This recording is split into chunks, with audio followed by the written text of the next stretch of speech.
Halo teman-teman semua yang saat ini sedang mencari referensi bagaimana cara melakukan pengukuran pada rangkaian elektronik yang kita buat. Ini adalah untuk keperluan penyusunan skripsi. Jadi kita akan mulai melakukan pengukuran itu secara sistematis, dimulai dari power supply. Nanti kita akan ketemu dengan transformator step down, rectifier diode, IC regulator, filter, kapasitor, IC regulator kedua, dan pin VCC pada masing-masing bagian komponen yang kita rancang. Sekarang kita akan mulai pengukuran dari titik ukur supply AC 220 volt yang masuk melalui instalasi PLN. Kita akan lihat meternya dulu di sini. Di sini kita akan buat ke mode alternating current dan kita akan melakukan memulai pengukuran pada titik input AC 220 volt PLN. Di sini terukur nilai 235.2.1 dan bergeser-geser biasanya tergantung fluktuatif dari kendaraan listrik PLN. Dari sini kemudian kita catat hasilnya, lalu kita akan mengukur pengujian titik output transformator. Kita menggunakan step down transformator dari 220 menjadi 12 volt.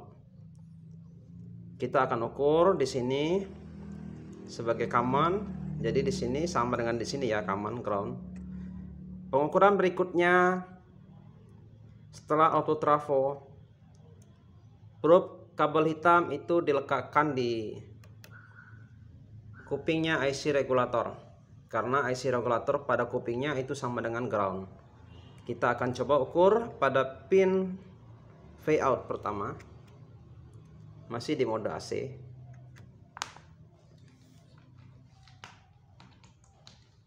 Pastikan teman-teman pin yang digunakan tidak bergoyang ya. Kita akan coba ukur, dan di sini menunjukkan angka pengujian 12,97. 12,97 ini adalah fluktuatif tergantung kondisi input PLN-nya sendiri. Di sini. Kemudian kita akan lanjut menuju pada output rectifier. Rectifier itu penyiarah dioda. Di sini kita akan ukur di kaki pin rectifier dioda. Dan hasil pengukuran akan menunjukkan pengujian dalam bentuk DC. Jadi jangan lupa untuk mengubah mode AC ke DC. Oke, ini sudah DC. Oke. Jadi harus pada mode DC karena setelah rectifier atau penyiarah dia ada di mode DC. Dan pengukuran ini juga sama dengan input dari IC regulator 7812. Jadi sama. Hasilnya adalah 13,46 volt. Ada penaikan voltase sekitar 0,7 lebih setelah melewati dioda rectifier. Dari konversi AC ke DC. Nanti bisa dicari rumusnya, rumus penyiaran menggunakan satu gelombang penuh. Baik itu pakai CT Center Tap Trafo atau pakai ankle dengan bridge dioda. Nah, setelah melewati rectifier atau penyiarah, kemudian kita akan ukur pada output IC regulator 7812. Idealnya ini akan menghasilkan, jadi kita hitung ya, 1, 2, 3, persis pada pin yang ketiga atau bagian ujung. Ini akan menunjukkan idealnya 12 volt. Tapi di hasil pengujian kita mendapatkan 11,97, 11,98 ya. Berarti ada persentase error yang tidak terlalu besar, yaitu 0,02 volt dari 12 volt. Jadi untuk mencari nilai errornya kita kurangkan saja nanti referensi dengan hasil pengukurannya ya. Seharusnya 12, ini 11,98. Harusnya 12,00. Apakah ini wajar? Ya, ini wajar karena masih masuk dalam taraf nilai toleransi yang diizinkan. Berikutnya kita akan melakukan pengukuran pada output IC regulator 7805. Di sini agak tersembunyi, tertutup kabel. Ini teman-teman, kita akan ukur ya di kaki pertama ini dan menunjukkan angka 11,97. Ini adalah nilai yang sama dengan output IC regulator 7812.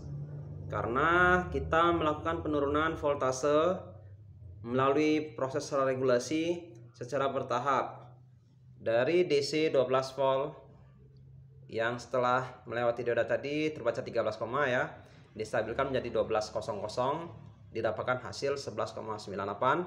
Kemudian masuk ke IC regulator 7805 untuk mendapatkan nilai 5,00. 1 2 3 kaki ketiga jangan lupa seperti tadi. Nah, di sini yang harusnya 5,0 terbaca 5,1, tapi jangan takut. Ini adalah wajar karena masih masuk plus toleransi. Jadi toleransi itu bisa plus bisa minus. Kalau dia plus berarti persentasenya ke atas 100%. Kalau minus berarti di bawah 100%. Oke, sekarang kita selesai melakukan pengukuran pada sisi power supply, mulai dari input transformator, output transformator, terus output rectifier dioda penyiar yang merupakan input dari regulator 7812, output 7812, input 7805 dan output 7805. Selanjutnya kita akan menuju ke supply masing-masing komponen. Di sini kita akan mulai pada pin VCC 5 volt. Langsung saja cari tulisan 5 volt di Arduino. Ini terbaca 5 volt. Oke, kita masih masuk ke sini. Dan di sini 5,1 volt. Oke, it's okay. Ini di supply-nya. Berikutnya di berikutnya di pin driver relay. Kita ukur juga VCC-nya.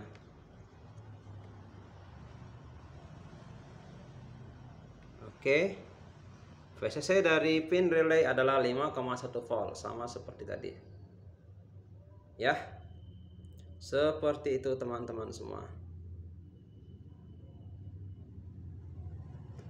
Nah, berikutnya kita akan melakukan pengujian sensor-sensor. Di sini sensor yang digunakan adalah ultrasonic. Namun karena posisinya di bagian depan, kita harus membalik ini dulu. Saya pause sebentar videonya. Dapat dilihat kita menggunakan 3 buah sensor. Sensor pertama, sensor kedua, dan sensor ketiga pengukurannya sama metodenya. Jadi kita hanya akan melakukan pengujian contoh di sensor pertama saja karena hasilnya sama. Untuk kabel hitam yang tadi, huruf hitam multimeter, kita masih diizinkan untuk meletakkannya pada kuping regulator, ya, pada kuping regulator. Lalu satu pinnya lagi itu kita cari VCC-nya di mana. Ini sudah ketemu. VCC-nya di mana? Cari. Oke. Ternyata di sini terbaca 3,2. Karena si sensor ini bisa bekerja dari 3 sampai 5 volt. Tapi nanti misalnya terdapat pilihan menggunakan 5 volt, itu adalah nilai yang benar. Dan 3 volt juga benar karena masih masuk kategori range sensor dari 2,7 sampai 5 voltan kalau nggak salah. Oke, nanti boleh kita perbaiki lagi, misalnya dihendaki ini 5 volt. Biasanya 5 volt standarnya ya, kita perbaiki ke 5 volt. Sebentar, saya solder dulu. Saya pause dulu videonya. Teman-teman, seperti janji tadi saya barusan, yang tadi saya bilang kan Om, untuk nilai voltase ini kita menghendaki 5 volt ya, sesuai standar di kampus kita, yaitu di 5 volt. Kita akan lihat apakah sudah 5 volt atau belum.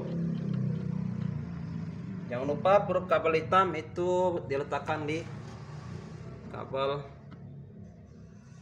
Nah, itu 5,076. Ini untuk supply sensor yang berlaku juga ke sensor berikutnya sama. 3 unit sensor ini memiliki voltase yang sama karena dipasang secara paralel. Lalu untuk data logiknya ini bisa dibaca melalui osiloskop sebenarnya. Jadi kalau untuk dibaca pakai multimeter sangat susah, tapi kita coba dulu baca di frekuensi ultrasoniknya, frekuensi trigger maksudnya ya, bukan frekuensi kerja. Ini di 69 kHz ya, rate-nya di antara 40 sampai 69 lah kira-kira. Ini untuk kilohertz yang terbaca di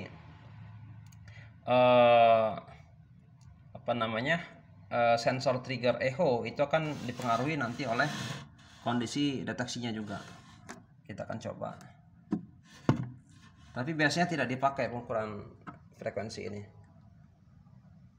80 itu frekuensi trigger tetap. Ya, hanya saja nanti jaraknya akan pengaruhi frekuensi ultrasoniknya. Itu di HZ. Tapi biasanya nggak dipakai pengukurannya. Sementara itu saja dulu untuk pengujian masing-masing bagian, dan sudah mewakili dari proses pengukuran yang harus dilakukan di laboratorium. Yang kurang-kurang bisa kita lanjutkan lagi nanti. Terima kasih.